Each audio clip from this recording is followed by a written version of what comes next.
This is a CBS News special report. I'm John Dickerson in New York, where the closing bell on Wall Street just rang. The markets closed down. The Dow slid roughly 1,600 points. The S&P 500 fell more than 4.5%.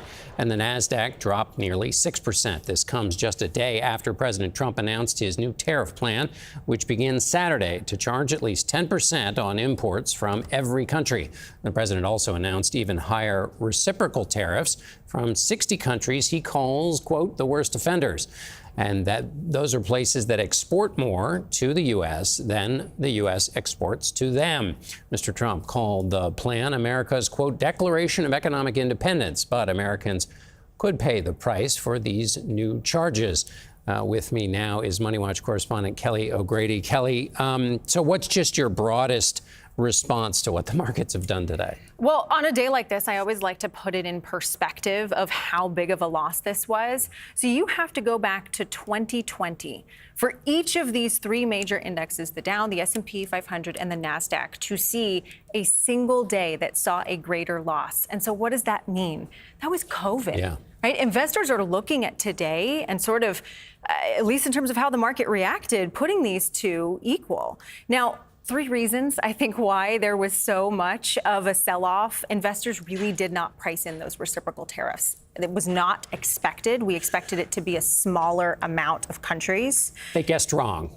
They guessed wrong, right. Exactly. This is a big, sweeping, massive move, whereas they thought, oh, he might tinker, he might do, but... Okay. Exactly. And I mean, we had been talking about uncertainty for the longest time, and so it really plays into that. What they're also thinking is there's going to be the potential for higher prices, higher inflation, and maybe the consumer pulls back on spending. This was also not just Wall Street looking at how companies are going to do, but how Main Street is going to do, that the consumers are going to feel pain. And you sort of put that all together, and it could mean an economic slowdown. Now, investors might be wrong. There's, daily fluctuations, and long term, this could mean good news. But in the short term, investors bet that this was not going to be good news. Right. Now, were there sectors that, well, let's talk about the Nasdaq and technology companies. A lot of them do their manufacturing outside of the United States. The theory behind the president's plan is that this is going to bring manufacturing back to the United States. But that doesn't happen overnight. These companies have to manage that. No, it doesn't happen overnight, and it doesn't happen without billions and billions of dollars of investment. Tech was really hit hard. So the S&P 500, it lost $2 trillion, nearly $2 trillion in value. Nearly half of that came from 7 big tech stocks. And I highlight that because there's a couple of things when you think about tech and losses there. So Apple's a really good example. A lot of these companies, they have manufacturing in China. It's going to be really hard to bring that here, as you just mentioned, but it's also a big market for them, and China is likely to retaliate. And so that was what you saw flow through some of the tech stocks. But if you were looking at your 401k today, you probably also said, oh no, and that is because tech drives the S&P 500, as I just said, and a lot of your 401k is invested in funds that track the S&P 500.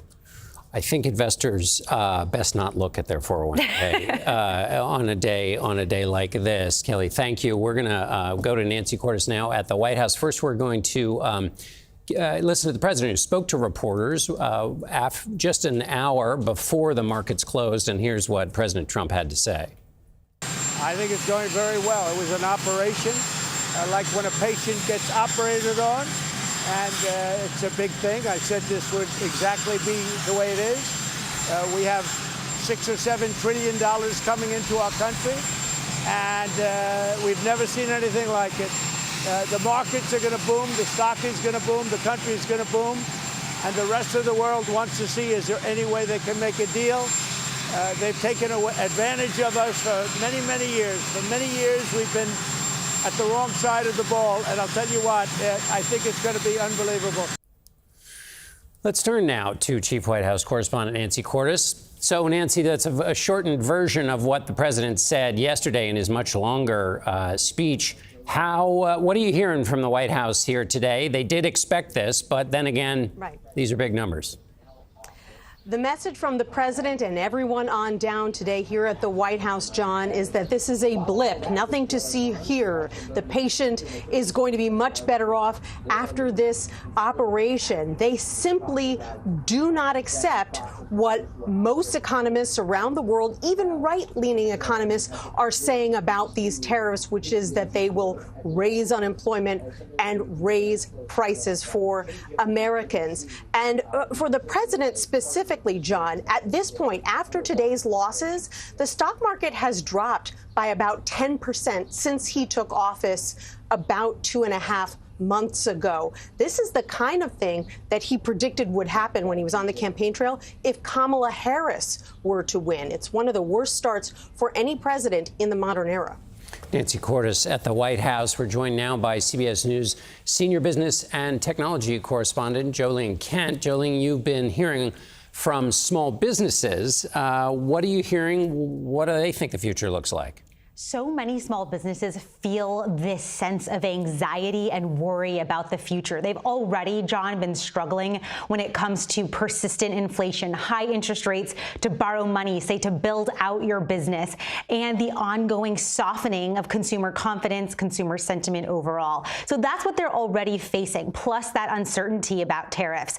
Now, as we look ahead, a lot of these small businesses, I'm hearing that they are going to be pulling back on orders. There's confusion about what the tariffs and how they were actually calculated will impact their ability to get supplies when it comes to basic textiles across the board. And what's really interesting is we already hear from small businesses across the board, according to the National Federation of Independent Businesses, for example, which has, by the way, often been quite bullish on the Trump administration's agenda.